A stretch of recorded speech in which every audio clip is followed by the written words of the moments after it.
Vamos a dar inicio. Me presento, como dice el cartelito que tengo abajo, soy Jorge Omar Frega. Yo soy el presidente del Colegio de Abogados de Morón, que hoy a través del Instituto de Derecho a la Salud, hoy presentado y presidido por la doctora Lovelos, pero también participa en la dirección el doctor Alberto Pachila. Tenemos la grata presencia de Noelia Malvina Cofré, que nos viene a hablar de esta temática tan compleja, que por supuesto no es la única, ni la definitiva, ni incluyente materia del derecho de la salud, pero que se ha convertido en los últimos tiempos en una materia casi cotidiana en la práctica profesional.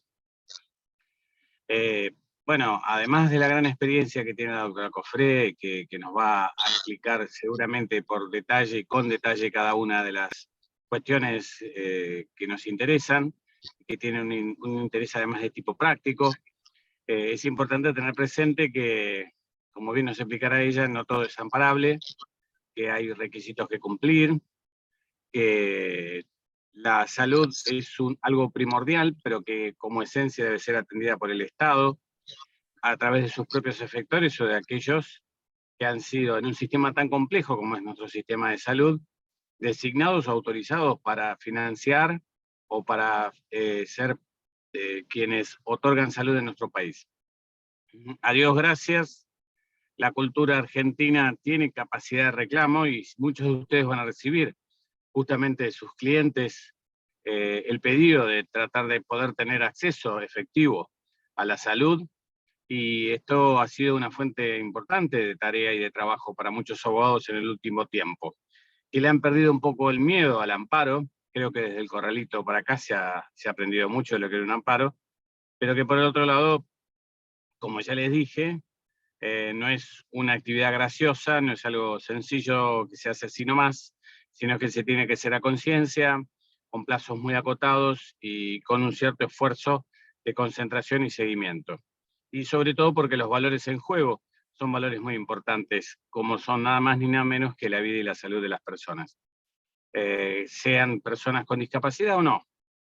Bueno, no quiero extenderme más, otra vez agradecer al Instituto por hacer este esfuerzo y por supuesto agradecerles a los que hoy se han conectado por haber hecho un alto en su vida cotidiana, en un día tan caluroso. Bueno, tienen la ventaja de poder quedarse en su casa con el aire, pero la verdad es que ya estamos en plena actividad todos, por eso me parece que es muy valioso que hayan tomado un tiempo para capacitarse, porque creo que ese es el camino, por ahí va la cosa, como se dice ahora, y creo que si seguimos capacitándonos en todos los grandes, pequeños y medianos cursos, pero todos de alta calidad que está dando el colegio y que invito a seguir siguiendo, porque ese esfuerzo que estamos haciendo todos nosotros hay que sostenerlo por siempre. Así que muchas gracias, Noelia, muchas gracias, María Emilia, y lo dejo con las expositoras. Gracias. Bueno, ¿cómo les va? Yo sé que a veces el público se renueva porque estuve viendo que hay gente nueva también, además de los miembros del Instituto de Derecho y Salud y Bioética, que todos los días crece un poquito, no solamente con la cantidad de personas, sino también con los distintos temas que van incorporando, ya sea para notificarnos, contarnos distintas experiencias, para preguntarnos, y la verdad que es un grupo que me encanta porque es muy enriquecedor cada una de las clases que nosotros vamos brindando. Clases, talleres, es para presentar dudas más que nada. Bueno, para los que no nos conocen, el Instituto de Derecho y Salud Bioética lo armamos con el doctor Pachila, gracias al pedido de Jorge Frega, si no, no hubiera podido ser, y más que nada lo que nuestro era un poco brindar toda la experiencia que tenemos en el ámbito de salud, cerca de 30 años, trabajando dentro del ámbito de salud, en la administración pública, o sea, estando un poquito del otro lado. Bueno, este taller un poco se formó con las inquietudes, como decíamos, hablando recién con la doctora Noelia Malvina Cofré, que ahora la vamos a presentar bien, es nuestra invitada de oro, y es un poquitito para sacar muchas de las dudas que han venido planteando acerca de la parte de procedimiento y de la experiencia. Y dado que la doctora se dedica especialmente a esto, es que gracias a la intervención del doctor Rossi, la tenemos acá con nosotros. Bueno, le quería dar la bienvenida y por sobre todas las cosas decirles que de por sí les agradezco el continuo y constante apoyo que tienen con el instituto y el compromiso que tienen de venir siempre a las reuniones que son bastante grandes, Noelia, para que lo vayas viendo, así que podés llegar a volver nuevamente y te vas a estar con los brazos abiertos.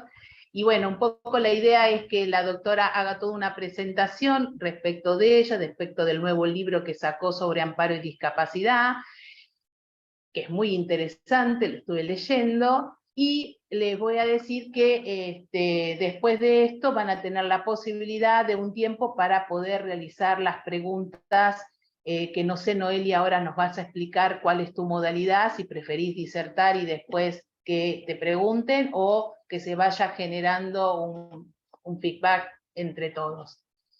Bueno, desde ya muchísimas gracias, Noelia, y bueno, vamos a esperar ansiosos todo lo que nos puedas brindar, porque todos los días se aprende cosas nuevas. Como dice el doctor Frega, no está todo aprendido y vamos trabajando sobre la marcha. Bienvenida, Noelia. Bueno, muchas gracias, doctora Lobelos, muchas gracias, doctor Jorge Frega. Para mí es muy grato estar aquí reunido con esta masa genial de asistentes de un colegio que les guardo mucho cariño, que siempre que necesiten yo voy a estar, así que nada, el agradecimiento es mío a la convocatoria para poder interpelarnos y abordar un tema de mucha actualidad en el ejercicio profesional. En lo que concierne brevemente a mi persona, les cuento que yo soy abogada, litigante en la provincia de Buenos Aires, en Nación, Capital Federal y en el ámbito federal, lo cual implica que tenga 3 matrículas. Litigo específicamente en el área de amparos en salud y discapacidad, en derecho de familia y sucesiones. Soy especialista en discapacidad y derechos por la UBA, soy docente universitaria, estoy maestrando, ya promediando las últimas materias en una maestría en Derecho con orientación en Derecho de Familia. Soy directora de un instituto de familia y discapacidad del Colegio de Abogados Zárate Campana y directora también en cursos de actualización de la querida Fundación Sijuso, que es la que nuclea académicamente a los 20 colegios de abogados de la provincia, y directora también de una diplomatura en Derechos de las Personas con Discapacidad de la Universidad Kennedy en convenio con Grupo Professional y Ediciones D&D. Recientemente se publicó un libro de mi autoría que lleva el nombre Amparos en Salud y Discapacidad, de la teoría a la práctica. Bueno, espero les sea de utilidad. Ya he enviado, prontamente les va a llegar en donación para la biblioteca de vuestro colegio el libro. Así que nada, mi intención es que pueda resultarles de utilidad para el ejercicio profesional. Respecto a lo que decía la doctora Lobelos, en lo que es mi exposición yo preparé un PowerPoint. No esperen al final para poder hacer intercambios, así como ustedes aprenden, yo también aprendo de ustedes. Somos colegas en el ejercicio profesional, así que pueden intervenir en cualquier momento, piden se les habilite el audio y sin ningún inconveniente hacen la consulta o reflexión o experiencia que quieran también compartir, ¿no? Siempre hablando en términos jurídicos, vamos a tratar de ser lo más claros posibles, de hablar sencillos en un tema que aquí nos convoca. Bueno, voy a intentar compartir pantalla, que yo ahora ya lo tengo abierto en mi compu. Voy a ver si puedo abrirlo desde el principio. Ahí me dice que ustedes ya lo pueden visualizar. Así que genial. El título, digamos, de esta exposición es Estrategias procesales en amparos de salud y discapacidad, de la teoría a la práctica. Me parecía interesante abordar comenzar abordando el proceso judicial de amparos en salud y discapacidad. Ustedes saben que en la provincia de Buenos Aires nos rige una ley específica en amparo, que es la ley 13.928 y concordantes, y el dispositivo electrónico que utilizamos para poder litigar es el token y la mesa de entrada virtual, ¿no? Uno puede acceder a esas causas. En Nación ya iremos viendo que hay otro dispositivo y que hay otra ley específica que es la que nuclea lo que es el amparo. Respecto a la provincia de Buenos Aires, como ustedes saben, esta ley cita, ¿no?, a la propia Constitución de la provincia de Buenos Aires, que en el artículo 2, en el artículo 20, inciso 2, nos atañe o nos traslada que la garantía del amparo podrá ser ejercida por el Estado o por particulares cuando por cualquier hecho, acto u omisión o decisión proveniente de autoridad pública o de particulares lesione, amenace en forma actual o inminente, con arbitrariedad o ilegalidad manifiesta, derechos constitucionales, individuales o colectivos, ¿no? Esto trasladándolo un poco a la práctica, es, bueno, el derecho a la salud, el derecho a la vida, son derechos constitucionales y convencionales en juego, por lo tanto, reunidos requisitos de admisibilidad, que ya los iremos viendo en detalle, puede avanzarse en una acción judicial de amparo. Esta ley también nos habla de la competencia, un tema de mucha actualidad procesal y que tenemos que manejar como abogados litigantes. ¿Por qué digo esto?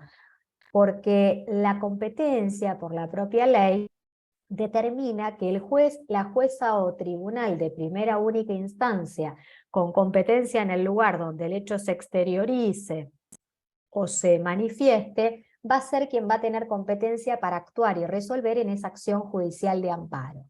Esto es importante tenerlo en claro, porque aquí a veces se suelen suscitar, no en el departamento judicial que estamos hoy presentes en Morón, porque con buen grato, de hecho les traje antecedentes jurisprudenciales para que así puedan verlo, pero con buen agrado, la causa en el sorteo puede caer en cualquier tipo de tribunal, no necesariamente en un contencioso administrativo o en un civil y comercial federal, y con buen atino, jueces de trabajo, de familia, de garantías, reciben la causa y corroboradas los requisitos de admisibilidad, proveen esa acción judicial o esa medida cautelar que se requiere. Y esto es importante porque no en todos los departamentos judiciales pasa esto. Hay otros departamentos judiciales dentro de la provincia que declinan competencia. Bueno, mi postura es que no deberían declinar competencia por el simple hecho de que hay una ley que claramente no dice el juez o tribunal de primera instancia en civil y comercial federal, en lo contencioso administrativo, no, deja abierta la puerta a que cualquier juez o tribunal de primera única instancia, en tanto y en cuanto sea el lugar donde se exterioriza, ¿no? Y eso es importante. Si la prestación ha de llevarse adelante en Morón, y bueno, entonces vamos a tener que hacer un sorteo en el Departamento Judicial de Morón. Si la prestación o las prestaciones se exteriorizan en San Martín, y bueno, estaríamos haciendo mal un sorteo en Morón, sino que correspondería hacer un sorteo en San Martín con la particularidad que tiene San Martín, que tiene juzgados federales, y que ya iremos viendo cuál es la otra ley que atañe en Nación. Entonces esas cuestiones hay que tenerlas presentes, porque son cuestiones procesales que atañen a poder arrancar bien un proceso y no demorar, ¿no?, por estas cuestiones de competencia o incompetencia, un proceso en el que, vuelvo a repetir, debe ser rápido y expedito a la luz de que hay derechos constitucionales y convencionales en juego que no admiten demora. Con respecto a los legitimados, quienes tienen legitimación activa, toda persona físico-jurídica y el Estado. En cuanto a las pruebas, hay una regla general que es que admite todo tipo de pruebas y la excepción recae en aquellas que se contrapongan con principios de celeridad y economía procesal. Las medidas cautelares. En el ejercicio profesional, yo en general inicio causas de amparos de salud y discapacidad con solicitud ya en la propia acción judicial de medida cautelar. Hay otros colegas que inician medidas autosatisfactivas, hay otros colegas que inician la acción judicial de amparo y luego durante la sustanciación solicitan la medida cautelar. Eso quedará a criterio de cada uno de ustedes en el ejercicio profesional. porque la propia ley también así nos habilita, ¿no? Nos habilita que con la interposición de la demanda o en cualquier estado del proceso se pueden solicitar medidas cautelares. Y las partes legitimadas en el proceso van a ser las que pueden requerir el dictado de esas medidas cautelares. El proceso no culmina con la medida cautelar, esto debo decirlo. Hay etapas procesales que han de cumplirse, la medida cautelar es apenas un avance, una sentencia interlocutoria, pero no es la definitiva. Por lo tanto, en la provincia de Buenos Aires habrá que hacer traslado de la demanda, luego vendrá una audiencia simplificadora de prueba, que aprovecho el espacio y solicito a los y las magistradas que traten de unificar criterio y a los efectos de celeridad en la justicia y de evitar, ¿no?, demoras y traslados, porque aquí hay personas con discapacidad y personas con temas de salud, por lo cual es complejo a veces hacer el traslado presencial para esa audiencia simplificadora de prueba, que tengan a bien usar los medios telemáticos, como los vienen usando desde que acaeció la pandemia, y que no se pierdan esos medios digitales, porque esos medios telemáticos dan celeridad y son herramientas que cuentan los juzgados para poder llevar adelante esas audiencias simplificadoras de prueba, a la vez que a los abogados, a las abogadas y a la propia familia, ¿no?, de esa persona con discapacidad o con un problema de salud, que requiere de esa prestación y demás, puede asistirse por estos medios telemáticos y no tener que estar trasladándose presencialmente.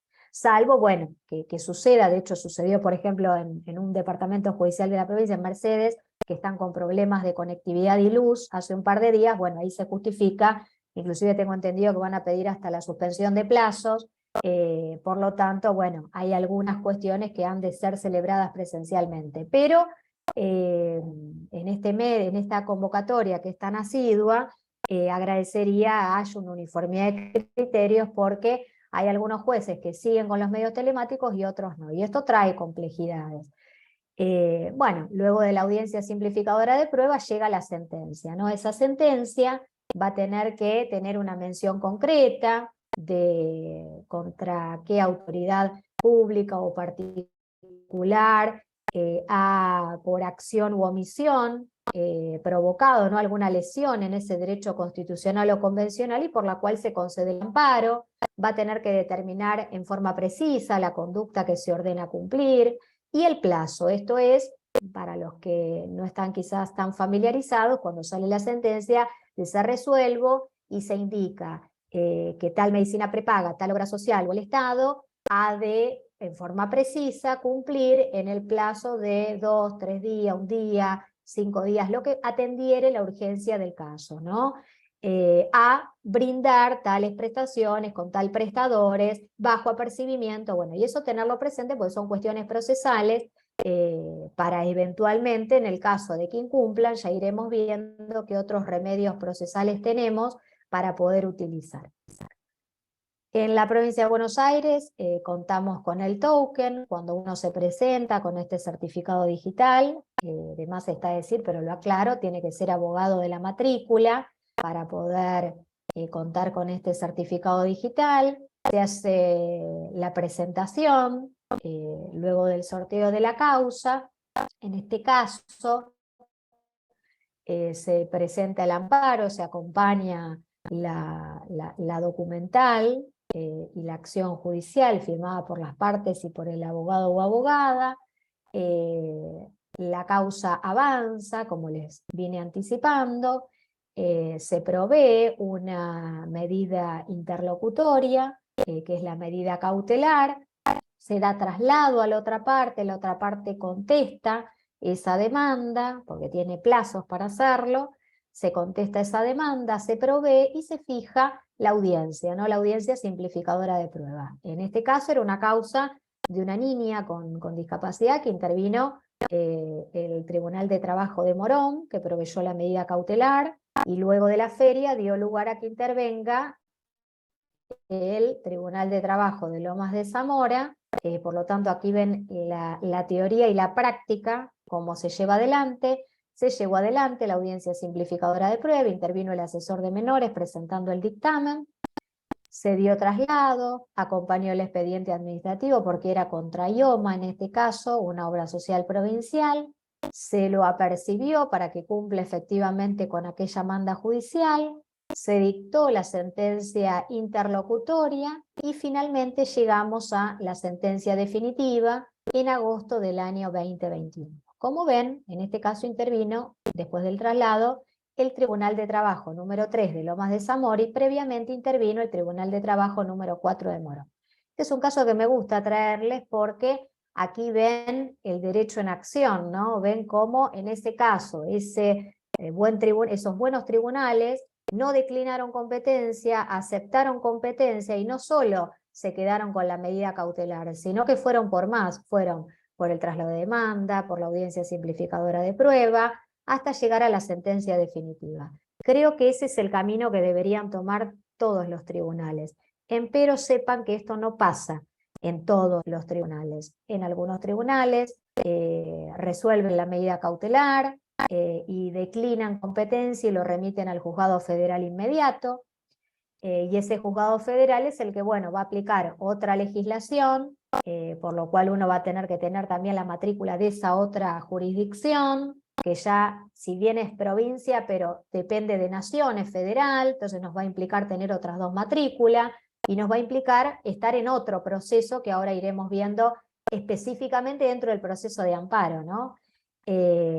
Suele pasar esto, y suele pasar también que directamente declinan competencia, lo cual considero que no está bien. No está bien porque, vuelvo a repetir, hay una ley de provincia que claramente después puede ser discutible el hecho de, bueno, no contamos con los recursos humanos suficientes para atender esas causas. Bueno, modifica la ley, o sea, si no están de acuerdo, pero la ley claramente dice de amparo que el juez o jueza de primera y única instancia donde se exteriorice la prestación ha de tener que intervenir en esos procesos donde, vuelvo a repetir, derechos constitucionales y convencionales en juego.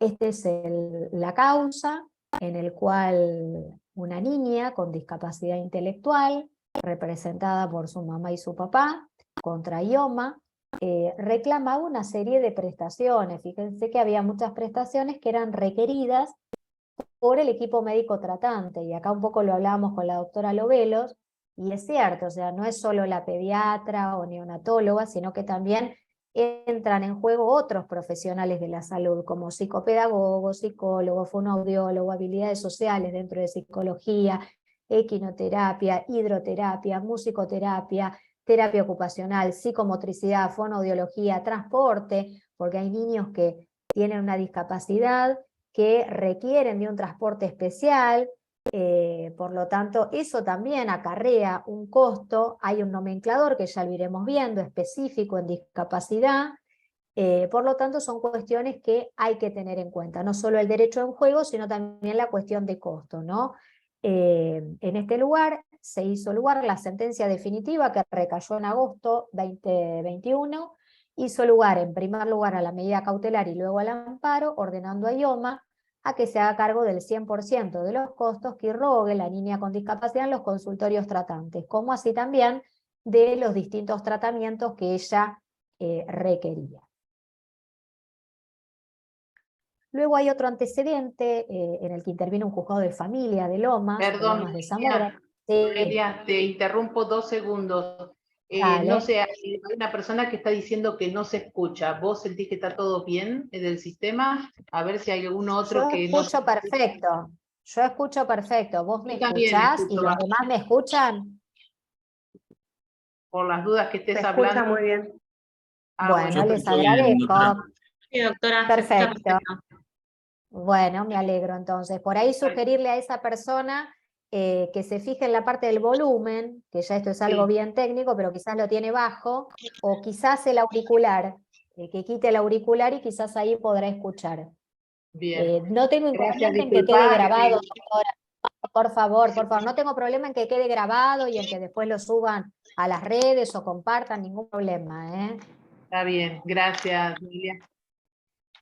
Este es otro antecedente que les contaba. Aquí hay otro grupo vulnerable, una persona mayor con discapacidad, en donde requería una residencia y rehabilitación. Vieron que a veces está en jaque el tema de las residencias para personas mayores, residencias para rehabilitación, que tienen quizás una categoría y que cuentan con notable cantidad de profesionales de la medicina y de la salud que colaboran a esa rehabilitación de esa persona que quizás por una ACV terminó con un deterioro cognitivo, que ese deterioro cognitivo se transformó en una demencia vascular. Entonces son cuestiones muy técnicas de salud que suelen pasar y que acarrean que esa persona cuente luego con un certificado único de discapacidad y que le abra un panorama de derechos y de leyes específicas que ya iremos viendo, que bueno, hacen a que esta persona reclame, en este caso, contra la obra social de agentes de propaganda médica, y la obra social de agentes de propaganda médica le deniegue, lamentablemente, la prestación que él requería, que era ni más ni menos una institución donde puedan, porque acá hay que decirlo también, no se trata solo del acompañamiento de las familias, hay cuestiones muy específicas en salud y en discapacidad que es necesario de los prestadores de salud, y a veces no basta con un asistente domiciliario o con un acompañante terapéutico, por mencionarles algunas de las prestaciones, sino que algunas personas requieren de institucionalización, ¿no? Entonces eso tenerlo presente. Por lo tanto, en este caso, ante la negativa, habiéndose intimado fehacientemente a la obra social, mantenía su postura de que no le iba a dar esa cobertura, la negaba, y bueno, no quedó más que avanzar con la acción judicial de amparo con medida cautelar. En este caso, se iba a exteriorizar en una residencia que está en Luis Guillón, que depende del Departamento Judicial de Lomas. Se hizo el sorteo en Lomas, recae en un juzgado de familia. El juzgado de familia intervino, yo digo qué bueno, se proveyó la medida cautelar, qué bueno que ya fijen audiencia simplificadora de prueba, y después de la audiencia simplificadora de prueba dieron marcha atrás y dijeron, bueno, ahora remito a la justicia federal, lo cual en mi caso digo, bueno, no tengo inconveniente porque tengo las matrículas, cambian las normas aplicables, pero lo sigo impulsando el proceso hasta llegar a la sentencia definitiva.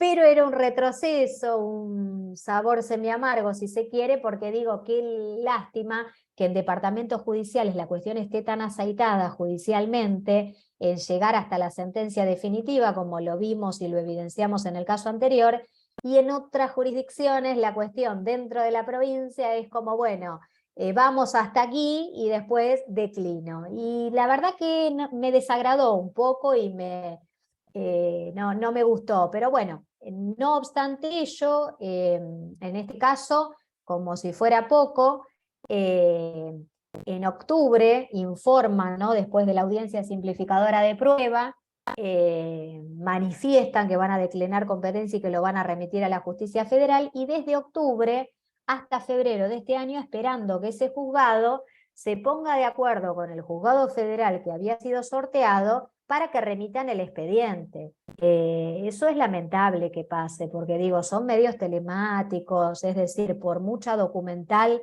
y la acción que sea extensa, la realidad es que cuentan con medios digitales para poder enviar el expediente electrónico. Bueno, finalmente, después de mucho hacer, llamar por teléfono, mandar mail, presentar escritos mediante token, finalmente arribó al juzgado federal, y esperando el juzgado federal provea ya en marzo, así podemos continuar con la sustanciación de la causa, que al cambiar a un juzgado federal y al tener otras leyes que ahora vamos a ver más específicos, vamos a tener prácticamente que arrancar de foja cero. Ahora vamos a ver el de nación cómo es y qué cuestiones distintas tiene al de provincia. Entonces esta cuestión es también, nos tenemos que interpelar, y la justicia tiene que estar a la altura de las circunstancias, porque es demasiado lo que uno como abogado litigante hace como para encima tener que andar detrás de la justicia solicitándole que haga su labor, enviando mínimo un expediente. Detalle menor esto de que declinan competencia después de la audiencia simplificadora de prueba, cuando en otros departamentos judiciales como el de ustedes siguen hasta la sentencia definitiva, y como vieron, en un par de meses culmina el proceso, maravillosamente. Y digo esto porque en Nación lleva años, o sea, la medida cautelar ya irán viendo que sale en lo inmediato, pero el proceso puede durar 2, 3, 4 años. Así que bueno, esto un poco también interpelarnos y por supuesto entiendo que tienen faltas de recursos humanos, bueno, pero que peleen para que el presupuesto sea mayor, les destinen los recursos que correspondan, y si no, que no asuman como jueces o juezas de un tribunal, si no están a la altura, digamos, de poder llevar adelante. Suena un poco antipático esto, pero quiero decirlo porque los y las abogadas que litigamos en el fuero nos encontramos con estas particularidades, y ni hablar con la regulación de honorarios, que, tema aparte, regulan por debajo de la ley de honorarios. Entonces eso me preocupa muchísimo porque hablamos de una precarización laboral y eso no está bueno. En una profesión tan noble como la nuestra, que nos dedicamos a grupos vulnerables, que ya de por sí la ley de honorarios profesionales, ya lo he dicho públicamente, lo reitero, en las causas de amparos o medidas autosatisfactivas son montos de 20, 25 IUs, cuando en otro tipo de causas que quizás demoran mucho menos y no tienen las particularidades de este tipo de procesos, tienen 40 IU, por ejemplo. Entonces digo, eso también, repensarnos, y los que gestionan los colegios, y los legisladores que están también en las leyes, el repensarnos y actualizar esas normas. Y por supuesto, gestionar también con la autoridad judicial para que unifiquen criterios y mínimo cumplan la ley de honorarios. No se pide ni más ni menos, pero mínimo que cumplan, porque las regulaciones son bajas, y eso preocupa, porque vuelvo a repetir, hace una precarización y hace a que en definitiva terminemos litigando en el fuero, nos conozcamos, y claro, con el tiempo que lleva, más las capacitaciones, más las actualizaciones para que después regulen 5 IUs, 3 IUs, 20 IUs con toda la... Claro, es así, doctora. Entonces, la verdad que tengo el espacio, lo digo, ojalá que esto se pueda revertir. Hay buenos jueces, hay algunos buenos jueces que fallan acorde a la ley de honorarios, pero bueno, tenerlo presente. Y esto no solo pasa en primera instancia, sino también pasa en segunda instancia, porque también los que litigamos nos encontramos con esa cuestión, que llega la sentencia definitiva, se notifica a la otra parte la sentencia definitiva, ¡zas!, apelan. Y esa apelación están en pleno derecho de hacerlo, demora su tiempo en la Cámara, y cuando sale la confirmación de la sentencia de primera instancia, nos encontramos también con regulaciones bajas. Y esto hay que decirlo, porque tenemos un plazo hiper corto para poder contestar esa apelación que nos están pretendiendo hacer caer una sentencia definitiva en la cual ganamos el pleito. Entonces digo, estas cuestiones tienen que ser tenidas en cuenta en primera y en segunda instancia y regulen acorde a la ley de honorarios. No se pide ni más ni menos. Este es otro de los casos en el cual intervino también un juzgado de garantías de Morón, el juzgado de garantías número 4, en una causa contra PAMI, una persona mayor y con discapacidad, también con demencia vascular, que requería una residencia y rehabilitación en Parque El Eluar. Bueno, PAMI rechazaba, negaba. Hay resoluciones de la Super que hacen un poco de ruido, que contrarían leyes como la 24.901, por citarle alguna de tantas, ni hablar la Convención Internacional. Pero bueno, se agarraban de eso para denegarles esta prestación. Se intimó por carta documento, se recibió la negativa, se judicializó la causa. El sorteo se hizo en el Departamento Judicial de Morón, intervino el Juzgado de Garantías número 4, que proveyó esa medida cautelar y esa acción judicial de amparo, dando lugar al 100% esas prestaciones que se estaban requiriendo para esa persona mayor y persona con discapacidad. Luego declinó competencia y lo remitió a la Justicia Federal. Entonces aquí es donde les anticipaba. La Justicia Federal más inmediata era la de San Martín, interviene otra ley que es la de Nación, otros juzgados federales, por lo tanto se continuó la causa allí. Recayó una confirmación de la sentencia interlocutoria, se tuvieron que solicitar sanciones pecuniarias o sanciones combinatorias. Esto ténganlo presente, es una buena herramienta que hace un par de años estoy empezando a implementar y que les sugiero, porque lamentablemente nos encontramos con un cuadro muy complejo de situación en el cual PAMI, entre otras, a pesar de tener la manda judicial, incumplen. Y ese incumplimiento acarrea no solo una vulneración de derecho a la salud, sino que también acarrea una cuestión de costos. Imagínense, entraría en jaque esta prestación que la familia no puede solventar y que tampoco tiene por qué solventar porque hay leyes específicas que amparan a este universo de personas con discapacidad y que lo requieren, que quizás aportaron toda su vida y que una vez lo requieren en su vida. Entonces mínimo lo que se pretende es que brinden esa cobertura, ni más ni menos. Hubo que solicitar en el expediente, tanto en marzo como en octubre, sanciones combinatorias. Hay jueces que suelen aplicar sanciones combinatorias altas. Este es uno de los casos. En marzo aplicó la jueza de San Martín 5.000 pesos por cada día de incumplimiento. Eso acumuló un monto. Luego en octubre se volvió a denunciar. Aplicó el doble, 10.000 pesos por cada día de incumplimiento. Y llegamos a la solicitud del embargo que fue decretada en diciembre. Esto a nosotros como abogados también nos abre la situación de, dentro del mismo expediente, solicitar se forme incidente para la ejecución de esas astraintes, ¿no? De esas sanciones combinatorias, que eso también va a acarrear otra labor, otros honorarios. Y, por cierto, un elemento procesal útil para, en definitiva, el cumplimiento de estos, y de alguna manera también puede ser una especie de función preventiva, si se quiere, de ese daño que ha provocado, para que la próxima vez que quiera incumplir, que la piense. Porque no solo va a acarrear con las costas del proceso, sino que también va a acarrear con astraintes y con la ejecución de las mismas y con un potencial o no daño punitivo, ¿no? Esto hay que decirlo. Hay pocos jueces que aplican daños punitivos en este tipo de procesos. Ojalá se animen, porque puede ser una especie de función preventiva del derecho de daños y del derecho de usuarios y consumidores en un proceso de incidencia individual y colectiva, como es el proceso de amparo. Creo que es uno de los desafíos pendientes que tenemos para próximos años, que el Poder Judicial tiene para próximos años, y que bueno, bogo porque ello se lleve adelante. Publico también al respecto, hubo un artículo que publicamos con el doctor Jorge Rossi, a quien le tengo mucho respeto y admiración. Hemos coincidido y escrito un artículo que salió publicado en RIUS, dirigido por el doctor Carlos Camps, en donde justamente hablamos, ¿no?, un poco de esta cuestión del derecho a la salud de las personas mayores, distintos antecedentes jurisprudenciales en la provincia y nación, y cómo puede llegar esta función preventiva, ¿no?, del daño punitivo a encontrarle una vuelta, si se quiere, para evitar la judicialización. Hay otras cuestiones que ya iremos viendo más adelante, a la luz de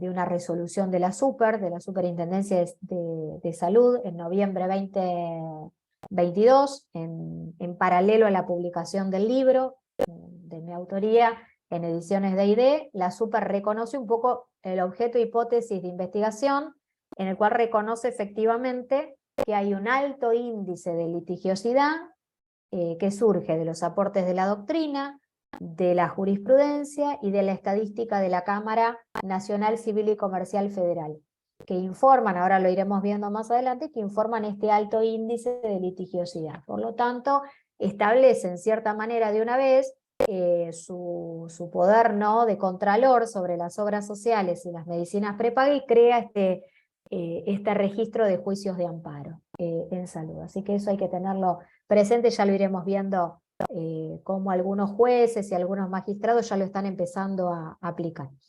En Nación, como les anticipaba, es otro tipo de proceso dentro del proceso de amparo, porque hay otra ley, que es la ley 16.986, el dispositivo es otro, que es el PJN. Esta ley del año 66 nos decía que la acción judicial de amparo será procedente contra todo acto u omisión de autoridad pública que en forma actual o inminente lesiona, restringe, altere o amenace con arbitrariedad o ilegalidad manifiesta los derechos o garantías explícitas o implícitamente reconocidas por la Constitución Nacional. Había pasado por alto el avance jurisprudencial que luego vino a ser subsanado por la ley 14.754, en donde incluye que no solo contra actos u omisión de autoridad pública, sino también de particulares. Por lo tanto, pasado ese estadio legislativo, jurisprudencial, llegamos al constitucional con la reforma del 94, en donde ya adquiere un estadio constitucional, artículo 42, ya sea amparo individual o incidencia colectiva. A su vez que vamos a contar también con otros artículos como el 75, inciso 23, que nos habla de las facultades que tiene el Congreso para promover o legislar normas o medidas de acción positiva con destino a estos grupos vulnerables, entre ellos personas con discapacidad, niños, hoy personas mayores, a la luz de la Convención Interamericana para la Protección de los Derechos de las Personas Mayores, y mujeres. El ámbito de aplicación de esta ley va a ser en la capital federal, Tierra del Fuego, Antártida e islas del Atlántico Sur.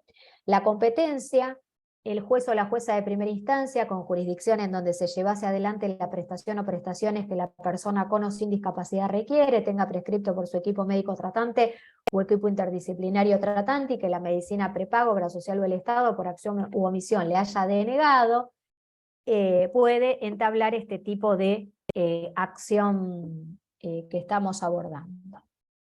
Medidas cautelares, tienen que tener 3 requisitos: verosimilitud en el derecho, peligro en la demora y contracautela. Esta última en general se presta con caución juratoria. Los legitimados van a ser toda persona individual o jurídica, por sí o por apoderados, y las asociaciones. La regla general va a ser que se admite todo tipo de pruebas, con excepción de la solución de posiciones. Entre la documental más precisa, bueno, desde ya el DNI, la credencial de la medicina prepaga u obra social, el certificado único de discapacidad si es una persona con discapacidad, la prescripción del equipo médico tratante o equipo interdisciplinario tratante, la historia clínica o epicrisis, el presupuesto de los prestadores, las facturas, carta documento, constancia de la negativa, todo lo que sea para sumar en esa documental, bienvenido sea, porque acá lo que vamos a intentar es eso, demostrar que hubo una negativa de parte de un agente de salud, que eso redundó en que tengamos que llevar la causa judicialmente. Ahí Daniela Pasarelli tiene abierto el audio. ¿Vos querías preguntar algo, Daniela? Adelante. No, le pido disculpas, quise inhabilitar el sonido y me lo habilité. No hay Me problema. presento, soy la doctora Daniela Pasarelli, soy de la Comisión de Discapacidad. Bueno, un gustazo, Daniela. Qué placer. Igualmente, igualmente. Bueno, Me muchas silencio para gracias. no molestar, ¿eh? Ningún problema, ninguna molestia. Con respecto a la testimonial, es factible que se brinde prueba testimonial, hasta 5 testigos por cada parte.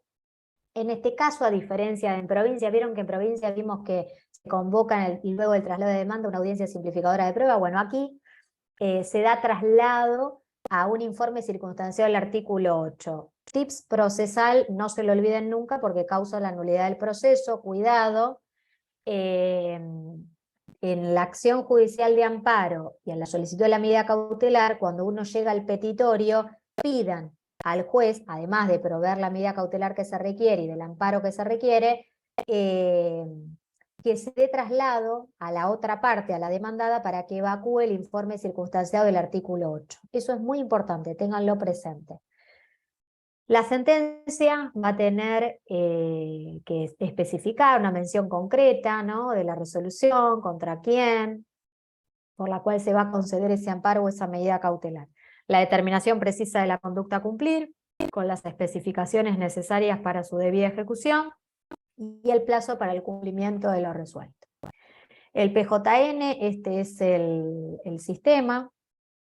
Esta es una causa que se llevó adelante en el Juzgado Civil y Comercial Federal número 3, una persona mayor y con discapacidad, que allá en 2019 iniciamos el expediente, requería de Medicine Medical, una intervención quirúrgica que era prescripta por su equipo médico tratante, que hacía 30 años que lo venía tratando, una persona de avanzada edad, que sugería el médico tratante, a la luz de el estado, ¿no?, crítico de esa persona, que esa intervención quirúrgica no sea realizada a corazón abierto o a cielo abierto, porque acarreaba la muerte de esa persona, o podría acarrear la muerte de esa persona, y requería que el procedimiento quirúrgico sea llevado adelante a través de lo que denominan procedimiento TAVI, que es Transaortic Valve Implantation, que es una válvula y que es un procedimiento bien distinto quirúrgicamente y que hay publicaciones científicas que la sugieren para determinados pacientes. Bueno, en este caso Medicine y Swiss Medical se negaban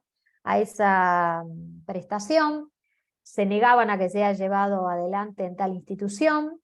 Por lo tanto, imagínense la documental que hubo que acompañar para fundar, ¿no? Esto hay que decirlo.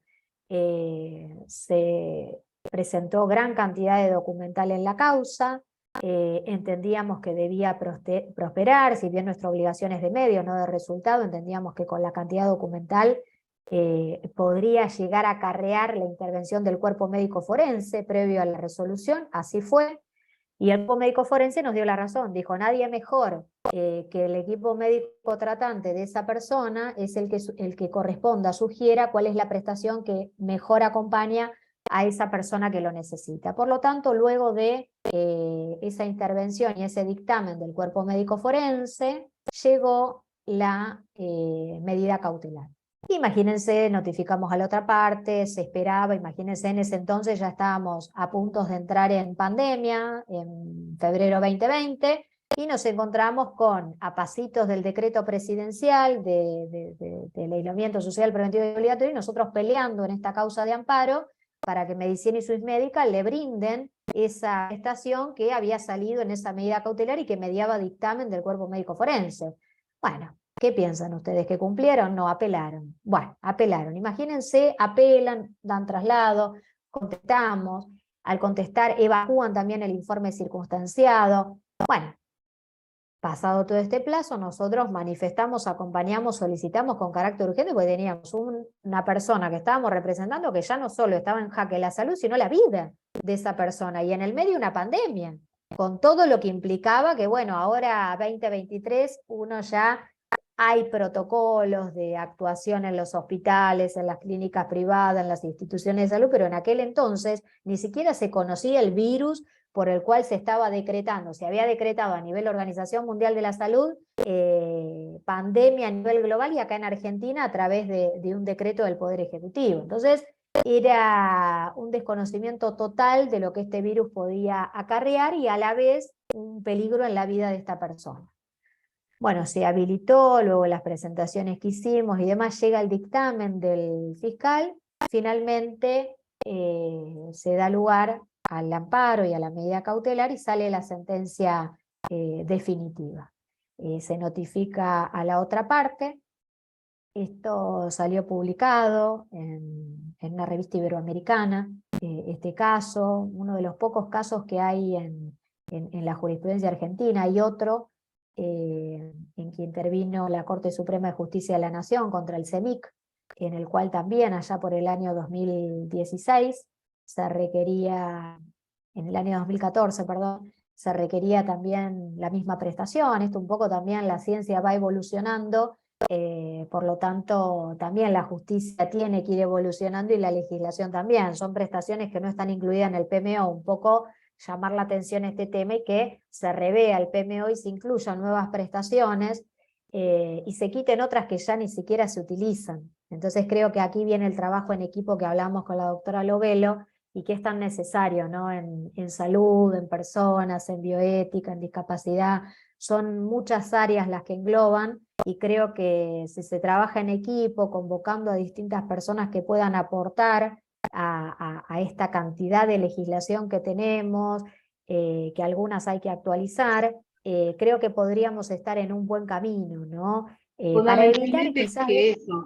Fundamentalmente eso, que colaboren y coayuden a que estos procesos realmente sean sencillos, prácticos y rápidos, porque era lo que hablábamos. Si de pronto un médico no sabe hacer un buen resumen o no lo sabe fundamentar como corresponde, sabiendo, y yo siempre le digo a todos, los jueces no son abogados, no son médicos, y por lo tanto no entienden un montón de cosas relacionadas con la medicina, y está en nosotros tratar de hablar con los médicos para que sean lo más claro y sencillo posible, sin ser demasiado sencillo que parezca una pavada, y sin ser demasiado científico que no se pueda llegar a interpretar. Entonces también está dentro del instituto trabajar en ese tema para lograr que la parte médica sepa de qué forma fundamentar para que los jueces lo puedan entender. Y eso es un trabajo, como decían con vos, de un trabajo de red, un trabajo interdisciplinario. Sí, absolutamente, sobre todo porque los jueces también cuentan, por ejemplo, en Nación con este elemento, el cuerpo médico forense. Tengo dudas antes de, bueno, resuelvan, y ahí sí hay médicos y equipo interdisciplinario que aportan ese dictamen. Entonces, más allá la idea es que no vaya al cuerpo médico forense. Exacto, total. La idea es que no. Ni hablar. Al cuerpo médico forense. Igual te digo, aunque lo expliques bien, a veces tienen dudas los jueces, ¿viste? Porque como hablamos, no se trata solo de derechos, sino que se trata de una cuestión de costos también. Y más cuando son prestaciones que no están en el PMO, porque yo te puedo asegurar que estaba perfecto, documentado, abordado, claro por el profesional, hasta se acompañó la publicación científica donde decía que tal instituto es el que está o superó la curva de aprendizaje en medicina para abordar tal cuestión. Se acompañó estadística de organismos internacionales de cómo permitía la longevidad de esa persona y la calidad de vida, además de la salud. Pero bueno, aún así había dudas en la jueza, y yo creo que había por una cuestión también de costos, ¿no? Porque te habilitan de este modo a que otras personas que están en esa análoga circunstancia, es una de las cosas que... Claro, como diría Tienza, a quien les sugiero lean, Manuela Tienza en Teorías de la Argumentación Jurídica, que dice, algunos jueces, al resolver algunos casos, crean jurisprudencia que puede ser utilizada por las y los abogados en causa futura. Entonces, imagínate, acá era una medida cautelar muy importante y que a la vez redundó en una sentencia definitiva, que es un precedente jurisprudencial muy interesante, en el que previo a este hubo uno que llegó a la Corte, fíjate, tuvo que llegar por recurso extraordinario federal a la Corte, y acá quedó en primera instancia con una confirmación de la Cámara, ¿no? Bueno, entonces es muy interesante. Un poco lo que me interpela es esto, a decir, bueno, a ver, esta prestación, ¿por qué está fuera del PMO? Si está tan evidenciada, tan documentada científicamente, ¿por qué no se actualiza ese PMO? Entonces ahí viene el trabajo de la gente que tiene que actualizar ese PMO, ¿no? Así como pedimos, ahora vamos a ver el nomenclador de prestaciones en discapacidad, que ese prestador se actualice en montos pecuniarios y en nuevas prestaciones, que todavía no están reglamentadas, y que a veces se hace cuesta arriba para esas familias que la reconozcan o no esa prestación y tienen que acudir a la acción judicial de amparo para esa tutela judicial efectiva. Bueno, viene también un llamadito de atención aquí, ¿no? Actualicemos el PMO. Y acá Esta es otra causa. Julia, antes de continuar, hay una pregunta puntual que cuando hablábamos del tema de los resúmenes que hacen los médicos, lo importante que es hacerlos, y ella planteaba si había alguna forma de exigirle a los médicos que lo hagan a máquina porque dice que los informes son ilegibles. Es verdad, odian. Bueno, Julia, estamos en 2023, telemedicina, medios telemáticos, tienen hasta dispositivos electrónicos para hacerlo. Pero no necesariamente lo tienen que hacer a mano, pero lo hacen. Mirá que... Yo creo que es cuestión de hablarlo. Sí, aparte te digo algo, mira, qué buena pregunta que tiró, y les aporto ahí, Ley de Derechos del Paciente. Tienen un articulito interesante que es en algunas causas, tienen 48 horas para entregarte esa historia clínica o epicrisis, así que utilícenlo, eso es importante, poco se conoce, pero es interesante hacerlo. Dale, Rita, que te veo con la mano levantada. Sí, perdón, en realidad yo quería hacer un aporte desde la crítica, lamentablemente, porque respecto de los médicos, lo que ha pasado también desde mi corta experiencia es que muchas veces uno le pide una fundamentación sólida porque carece del conocimiento como para poder fundamentarlo más allá de la investigación que podamos hacer, y en mis casos, en muchos de ellos, los médicos de hospitales públicos me han contestado si querían que me hicieran el amparo. Entonces, la sororidad que hay que tener entre profesionales me parece que también es algo a trabajar, porque nosotros respetamos mucho su tarea y su profesionalismo. Absolutamente. Pero en algunos casos, no digo en todos, pero en algunos casos hacen de nuestra tarea una precarización importante también. Absolutamente, Rita. Yo lo decía desde el punto de vista también en honorarios. en una labor tan noble como la que tenemos los abogados que litigamos y que defendemos los derechos de los grupos vulnerables, digo, un poco de sororidad y de cumplimiento de ley, ¿no? Porque no se pide ni más ni menos lo mismo a las instituciones profesionales de la medicina respecto a esto que vos señalabas, ¿no? Y que traes públicamente y que bueno, es como en todas las profesiones, no todos, yo creo que tienen que empezar a existir inclusive dentro de la carrera de grado algunas materias específicas, ¿no? En todas las universidades públicas, Yo creo privadas, que de la lo están intentando hacer a través de las capacitaciones en calidad que hay en materia de salud, pero desde no sé ya, hasta qué sí, punto, sí, no sé hasta qué punto se está implementando en todos los lugares con la misma conciencia, porque la órbita pública correcto. siempre se resiste a cuestiones de calidad. Yo creo que Absolutamente. Y somos como tenemos que es ir un una poquito en pena la porque misma te digo, línea. en lo que concierne a nuestra profesión de abogados y abogadas, estamos permanentemente actualizados. Yo, como les decía, me gradué hace muchos años y luego de graduarme hice posgrado, luego especialización, ahora estoy terminando maestría, y uno se forma y ni hablar de la cantidad de diplomados y cursos de actualización, o sea, es permanentemente la capacitación.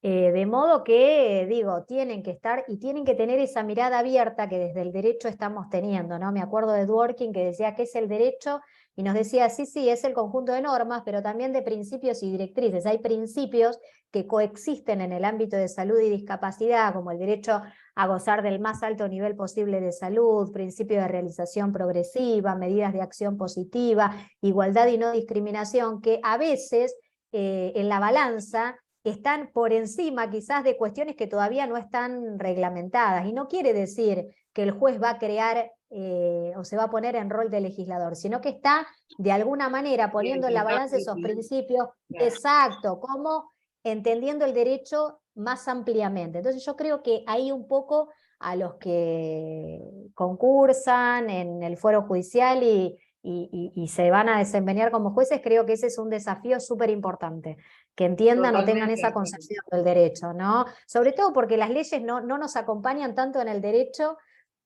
como uno pretendiese, ¿no? Y nos encontramos con una gran cantidad de normas y con un no tan efectivo cumplimiento de esa norma. Entonces, entra en jaque esta cuestión y un instituto de larga tradición como es el amparo es el que viene de alguna manera a poner en la balanza este cumplimiento efectivo en la ley. En este caso, Por eso, miren, por eso yo creo que también igual estamos encaminados, porque yo desde hace varios años, al trabajar en hospitales y todo, una de las cosas que tomé en cuenta fue el tema de hacer capacitaciones al personal de salud, y sobre todo al buenísimo. sector administrativo y a los médicos que no les gusta escribir. Es más, implementé un libro de intervenciones policiales que ahora se usa en la provincia, en el cual, como ellos la mayoría de los exámenes son múltiple choice, el libro es múltiple choice. Entonces prácticamente lo que tienen que poner son cruces y 2 o 3, porque ya sabía que desde el punto de vista administrativo no les gustaba escribir. Bueno, esas son las cosas que a veces uno, digo, es un pequeño granito de arena que uno va tratando de incorporar al Absolutamente. sistema para que Sí, empiecen absolutamente, realmente a doctora. tomar conciencia de lo importante que es escribir, hablarles de qué es una historia clínica, el consentimiento informado, qué es lo que tienen que poner, que dentro de las historias clínicas no es para poner las peleas entre un servicio y otro. Son Sí, todas sí, sí, cosas hay que mucho, mucho hasta el paciente por no te lo avanzar, dice. pero yo creo que si hay ganas de trabajar en equipo, y si mismos Sí, entre las universidades, tanto de derecho como de medicina, como de tal psicología, cual, tal cual. hay un trabajo en equipo y se crean nuevas cátedras o se crean nuevas orientaciones, ya no Tal cual. irnos tanto, o sea, sí, por supuesto, siempre está bueno el posgrado, la especialización, la maestría, el doctorado, pero si dentro de la carrera de grado entre estos diferentes materias tan importantes y carreras tan importantes, crean esas, quizás puede haber un avance en trabajo, inclusive en equipo con otro tipo de poderes, ¿no? O sea, pienso en jornadas, en congresos, que en serio a mí Sí, me de hecho, convocan colegas de la Facultad de enseñan. Derecho, de la Facultad de Medicina, de la Facultad de Psicología, y yo lo celebro, porque digo, está empezando, ojalá se siga profundizando,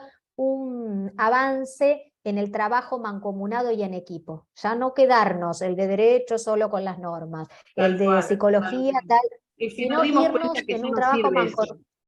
El trabajo Exacto. en quintita no sirve, tiene que ser un Bueno, trabajo exacto. interdisciplinario. Y yo te digo, me pasa también en el ámbito de la abogacía, en el ejercicio profesional, en el instituto que dirijo, que ya este año se va a hacer la tercera, hacer jornadas provinciales de derecho de discapacidad y familia.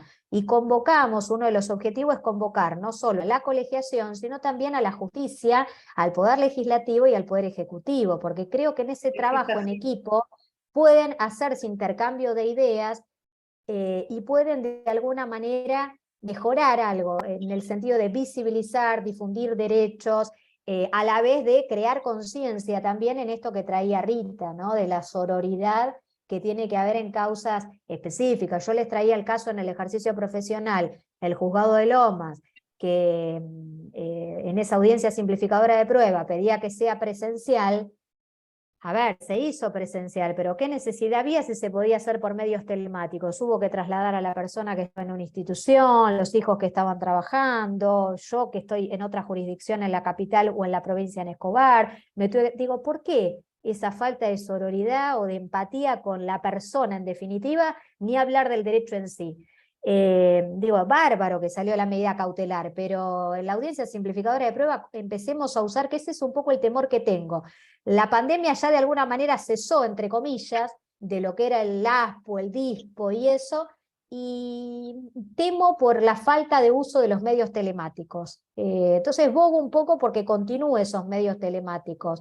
Y bueno, que hagan los reclamos pertinentes por pedido de presupuesto, por falta de presupuesto, pero que tengan esa sororidad como trae Rita, que me gustó el término, con la persona a la cual está requiriendo el cumplimiento de un derecho, ¿no? Como es la salud, como es la Porque vida. muchas veces lo revictimizan, y yo lo planteo en un montón de Claro. escritos, lo de la revictimización en los hipervulnerables, porque los considero así, tanto como consumidores como seres humanos, ¿no?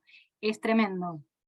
Sí, sí, sí, sí, sí. Y hay Lo que importante que evitar vos eso, planteabas, porque lo importante que vos planteabas, Noelia, el tema de esto de hacer lo que decías de las jornadas sí, con distintos estamentos que participen en la decisión, porque, y es importante esto que decide la discapacidad y la familia, porque muchos tienen en cuenta nada más a la persona que tiene la discapacidad y no se da cuenta que detrás de esa persona hay toda una familia, todo un sector que también nadie lo ayuda a cómo resolver estos problemas que tienen con la persona que tiene esa discapacidad.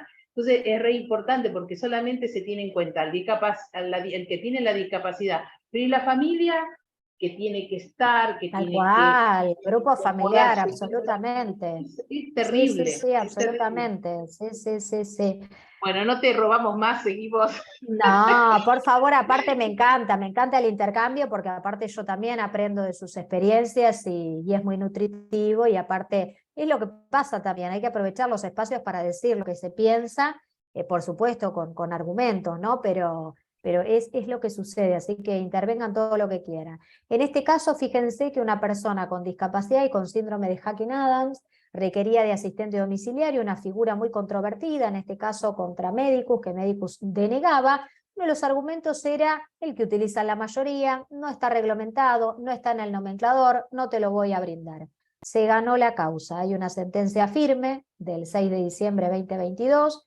En esta sentencia la jueza muy ayornada a la última resolución de la superintendencia, hasta en la propia resolución, no solo le impone las costas a la demandada vencida, sino también la intima a que esa misma prepaga informe a través de los aplicativos que dispone la Superintendencia de Salud esta causa que ha perdido en el pleito para que se sume a la estadística de la Cámara Nacional Civil y Comercial Federal, ¿no? En ese eventual registro de juicios de amparos de salud. En este caso prosperó la medida cautelar que se brindó allá por 2019, 2020, y llegamos después de informe circunstanciado, artículo 8, traslado de demanda, contestación de demanda, a la sentencia definitiva. En esta sentencia definitiva dieron lugar, una sentencia muy importante también porque dio lugar a esta figura que no está reglamentada, que no está en el nomenclador, que es un desafío pendiente, hay que tenerlo presente y que jurisprudencialmente se está dando lugar. Esta es otra causa en el cual otro grupo vulnerable, un niño con discapacidad que requería de apoyo a la integración escolar, habilidades sociales dentro de la psicología, hidroterapia, transporte y otras, también tiene una sentencia firme en abril del año pasado en un juzgado civil y comercial federal que dio lugar a este pedido. Por supuesto, fue varios años de litigio y bueno, eventualmente culminó en una sentencia firme contra la obra social del personal de la industria textil. Marco normativo en discapacidad y salud, preguntarnos qué es la discapacidad y el dilema de las variadas definiciones. Vamos a tomar como referencia la del artículo 1 de la Convención Internacional de Derechos de las Personas con Discapacidad, pero van a encontrarse que hay leyes internamente en Argentina que escapan un poco a esa definición y que creo que es un desafío pendiente en la materia, ¿no? La actualización, por ejemplo, de la definición que da la 24.901, la 22.431, propiamente también la del Código Civil y Comercial de Nación, en el artículo 3248 y 2448, de la propia ley 26.657, que ustedes saben en provincia se adhirió por ley 14.580, y hasta de las propias reglas de Brasilia. La denominación universal va a ser personas con discapacidad, ya desde el año 94, Constitución Nacional, artículo 75, inciso 23, más para adelante, año 2008, se ratifica la Convención Internacional de los Derechos de las Personas con Discapacidad, artículo 1, y se le da años más tarde, en el 2014, jerarquía constitucional. La definición, brevemente, es: las personas con discapacidad incluyen aquellas que tuvieran deficiencias físicas, mentales, intelectuales o sensoriales a largo plazo, que al interactuar con diversas barreras puedan impedir su participación plena y efectiva en la sociedad en igualdad de condiciones con los demás. No es solo la deficiencia, sino también las barreras sociales las que hacen a esa discapacidad. Esto habla de una perspectiva, ¿no?, social, diferente quizás a una perspectiva médica que era la imperante en aquel entonces. Marco normativo: Constitución Nacional, Constitución Provinciales, tratados internacionales, leyes nacionales, leyes provinciales y el Código Civil y Comercial. Nomenclador de prestaciones básicas en discapacidad surge a pasitos de la reforma del 94, año 97, 24.901. Tengan presente también la 23.660, que es la de obras sociales, 23.661, que es la de ley de seguro de salud, la 26.682, que es la de medicina prepaga, el PMO, que es el plan médico obligatorio, y el CUD, que es el Certificado Único de Discapacidad. Brevemente, es un instrumento público que es otorgado por la Junta Evaluadora, que permite ejercer derechos y acciones previstas, ¿no?, en ese nomenclador de prestaciones básicas.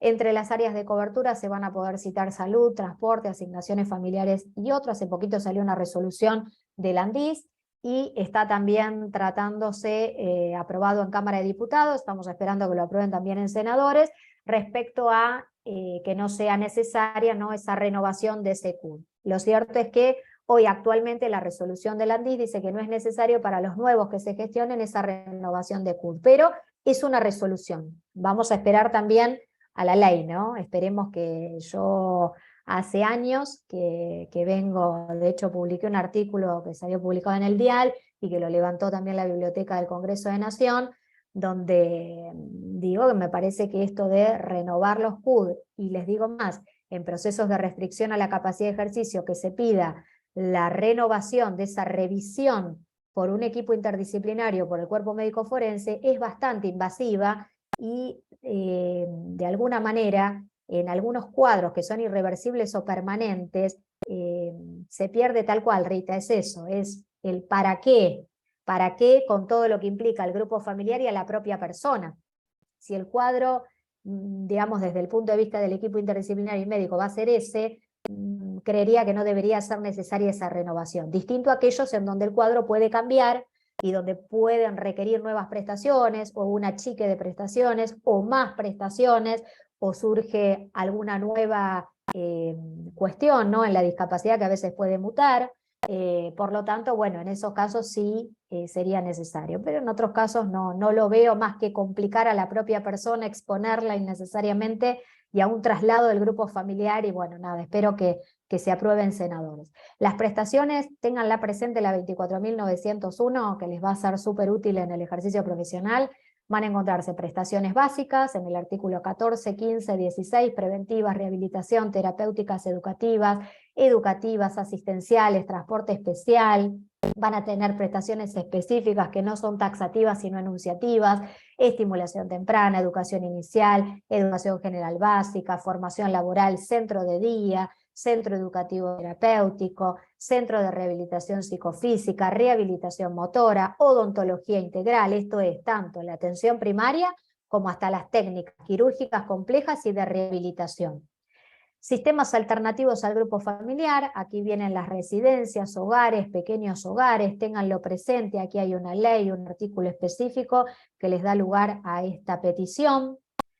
Como les decía, residencia, hogares y pequeños hogares, y complementarias también la atención psiquiátrica que va desde la ambulatoria hasta las internaciones transitorias para cuadros agudos, procurando no evitar la situación de cronicidad, tratamientos integrales psicofísicos y sociales que aseguren la rehabilitación e inserción social. Y también se va a cubrir el costo total de los tratamientos prolongados, ya sean psicofarmacológicos o de otras formas terapéuticas. Así que aquí tienen un elemento bien interesante para cuando les denieguen el acompañante terapéutico, que no está reglamentado, que no está incluido en el nomenclador. Bueno, aquí tienen un articulito interesante de la 24.901, más allá de todo el plexo normativo.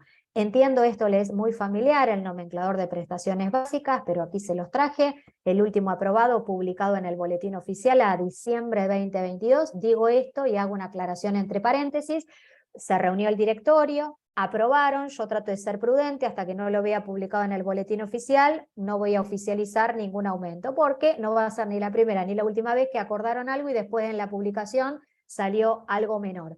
Entonces, estas son prestaciones, son derechos y que tienen costos.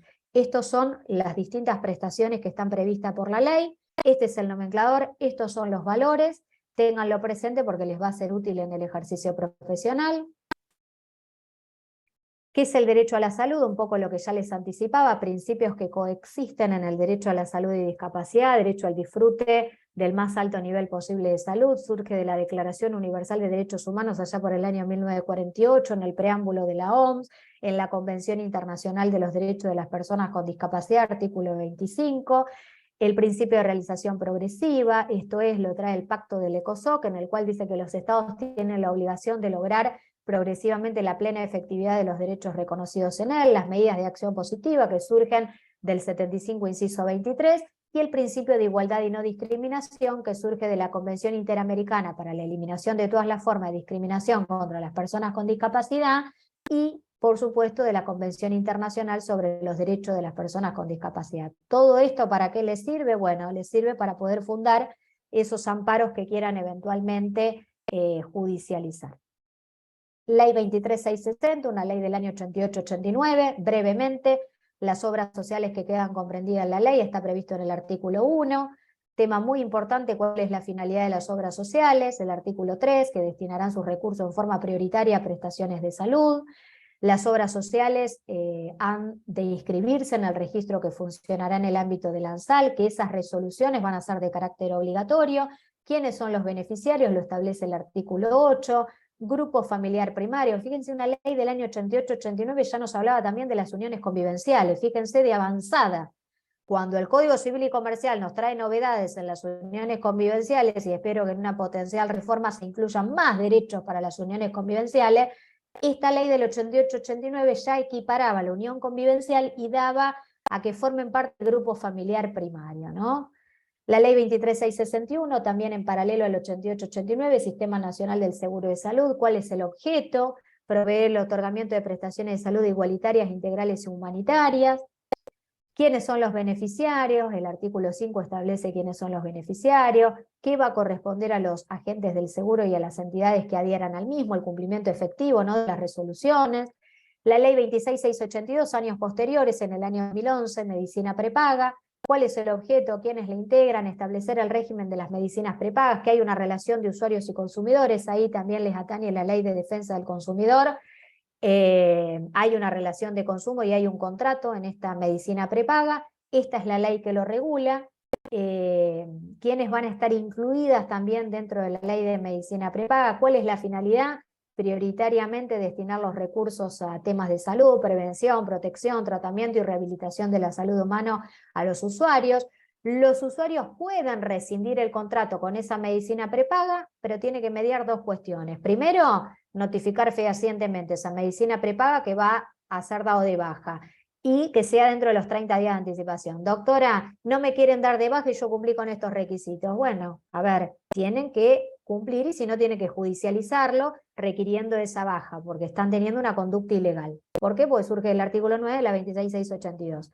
La medicina prepaga, en los únicos dos casos que puede dar de baja al usuario es cuando tiene un incumplimiento de 3 cuotas impagas, previa notificación fehaciente con 10 días de anticipación, o cuando el usuario haya, digamos, falseado la declaración jurada. En esos dos casos tiene habilitada para rescindir el vínculo contractual que los une. A los usuarios mayores de 65 años que tengan una antigüedad mayor de 10 años no se les puede aplicar el aumento en razón de su edad. Doctora, me mandaron una carta documento y me dicen que me van a aplicar un aumento por rango etario. Bueno, sepa usted, dígale que la doctora Cofré le dijo que hay un artículo de la ley de medicina prepaga que eso no corresponde, que es ilegal, así que cese porque si no va a iniciar una acción judicial de amparo y lo va a ganar. Aunque la obligación es de medios, no de resultados, vean acá que tienen antecedentes jurisprudenciales. Llegó a la Cámara integrada en aquel entonces por la doctora Graciela Medina, una gran jurista, académica, jueza de la Cámara, con el doctor Alfredo Silverio Guzmán, otro gran camarista. En el año 2016 y 2015 fallaron en contra de Swiss Medical, recordando esto que yo les estoy diciendo. Sepa usted, Swiss Medical, que hay una ley, que es la de medicina prepaga, que en el artículo 12 dice que a las personas de 65 años de edad que tengan una antigüedad mayor de 10 años con la medicina prepaga, no se les puede aplicar el aumento en razón de su edad. Más para acá, unos jueces en el año 2022 de la Cámara de Apelación en lo Comercial, la Sala D, brillantemente sacaron un antecedente donde traen la Ley de Defensa del Consumidor también, y donde dice, escúcheme, su argumento, Swiss Medical, al respecto de que celebraron un contrato en el cual la otra parte estaba de acuerdo en que usted le aumente en razón de su rango etario, no solo que es inconstitucional, sino que también iría en contra de los propios derechos que tiene esa persona. Brillantemente cita la ley de medicina prepaga y añade la ley de defensa del consumidor. Bueno, esos son los antecedentes jurisprudenciales. La resolución 1781 de la Super del 2022, por la cual crea el Registro Nacional de Juicios de Amparos en Salud contra las entidades de medicina prepaga y contra las obras sociales. Doctor, una consulta. Dale, Ariel. ¿Qué pasa en los contratos de las prepagas que muchas veces fijan aumentos, por ejemplo, a los 30 años, los 25 años, los 40 años, también serían ilegales porque si no se puede a los 65, tampoco a los 40 sería la lógica? Correcto. A ver, Ariel, buena pregunta. A ver, la ley de medicina prepaga específicamente dice en el artículo 12, como vimos, que no puede aplicar aumento por rango etario a los usuarios mayores a 65 años que tengan una antigüedad mayor a 10 años. ¿Estamos de acuerdo? No habla de otro rango etario, ¿ok? Puede ser discutible, puede ser planteable, aprovechamos la oportunidad y lo acercamos para que los legisladores revean un poquito este artículo y puedan ampliarlo, porque quieras o no, también puede haber una cuestión de discriminación, ¿no?, a otros rangos etarios. Así que buena intervención, pero tener presente estos dos casitos, que fue lo que te anticipé. En esta de la Cámara de Apelaciones en lo Civil y Comercial, las personas tenían una pareja 68 años, en cambio en esta de la Cámara de Apelaciones en lo Comercial tenían menos. Así que hay también ahí una mirada en la jurisprudencia quizás más amplia, ¿no? Sigo, la resolución recae, ¿no?, y crea este registro de juicios de amparos en salud contra las obras sociales y medicinas prepagas, recogen la estadística de la Cámara Nacional en lo Civil y Comercial Federal, recogen los aportes que se viene haciendo desde la doctrina y la evolución de la jurisprudencia que visibilizan esto, que es ni más ni menos el aumento de causas judiciales desde el año 2011 al año 2018. Crítica constructiva que salió en un artículo que publiqué, comentando esta resolución. Digo, es un avance, un pequeño avance, pero avance, en fin. Por favor, no se quede la Super en que la Argentina termina en la capital federal con la Cámara Nacional Civil y Comercial Federal, sino que la Argentina en un Estado federal es mucho más amplio y hay abogados que litigamos también en provincia, además de nación, y apelen a otros juzgados, la gran cantidad de juzgados que reciben este tipo de causas, que proveen medidas cautelares y que llegan a sentencia definitiva,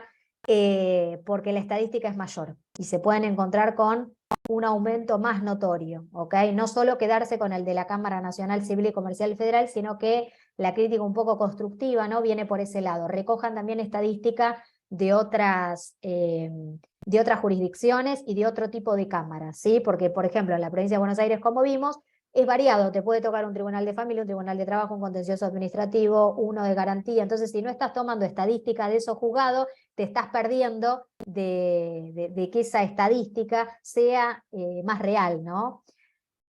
Por el artículo 4 establece la obligatoriedad de las obras sociales y medicinas prepagas que brinden la información a través de aplicativos a la superintendencia, y ahí establece específicamente el tiempo que tienen para informar. Por el artículo 5 se exhorta a los magistrados de todas las jurisdicciones que intervengan en los procesos judiciales de amparo en salud a título de colaboración que lo informen.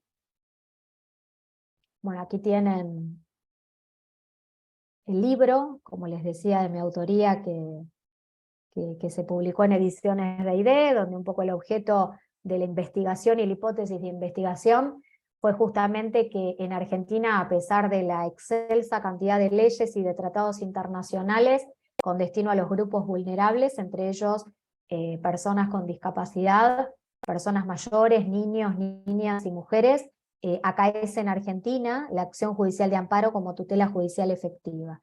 Tiene un índice metodológico por el cual parto del estudio, análisis, investigación de la jurisprudencia en Argentina, en Provincia de Buenos Aires y en Nación, y en la Ciudad Autónoma de Buenos Aires, del marco normativo vigente, y interpelarnos acerca, ¿no?, de estas preguntas de qué es el derecho a la salud, qué son los grupos vulnerables, qué son los principios, qué es el derecho. Así que bueno, están más que invitados si quieren a la adquisición. Esta es bibliografía sugerida, para que lean. Ahí están los artículos que comentamos con el doctor Jorge Rossi, y ahí tienen de otros autores que también les tengo mucho respeto. Esos son mis medios de contacto, me pueden contactar las veces que quieran. Para mí ha sido un placer haber compartido este tiempo con ustedes. Y bueno, les dejo un cariño. Voy a abrir si quieren alguien agregar más, y si no los despido, que yo ya me tengo que entrar a otro Zoom. Dale, Magalí. Bueno, la última consulta, rapidito. Dale. Se inició un amparo contra PAMI hace unas semanas. Como no tengo matrícula federal, utilicé el Capital Federal, inicié un amparo en Capital Federal, declaré incompetente y pasé a los juzgados.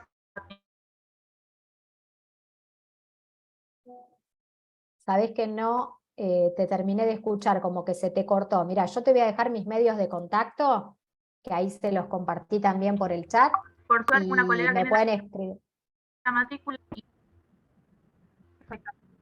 Se te corta, Magalí, pero entiendo que es por el tema de matrícula que me estás diciendo. A ver, como Sí. les decía, matrícula, Provincia de Buenos Aires, Ciudad Autónoma de Buenos Aires y Federal. Federal se otorga en dos lados, la Cámara Federal de Apelaciones de San Martín y la Cámara de La Plata. Así que cuidado con eso, porque puede pasar esto que yo les decía.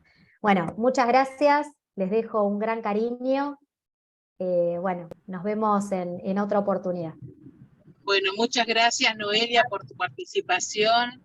Sí, seguramente te vamos a estar molestando de nuevo para que participes. Bueno, lo que necesites o lo que quieras, sabés que podés contar con nosotros también. Gracias por el link que nos dejaste también con el descuento, 20%, es bastante importante. Eso creo que se los va a compartir, la gente del colegio. Perfecto. Ahora lo compartimos, se los compartimos en el chat. Tenemos gente de todos lados, y por ahí la gente que no está matriculada en CAM no tiene ese descuento, pero bueno, después vamos a ver si podemos hablar. Bueno, les dejo un cariño. Sectores. Gracias por todo. Un cariño.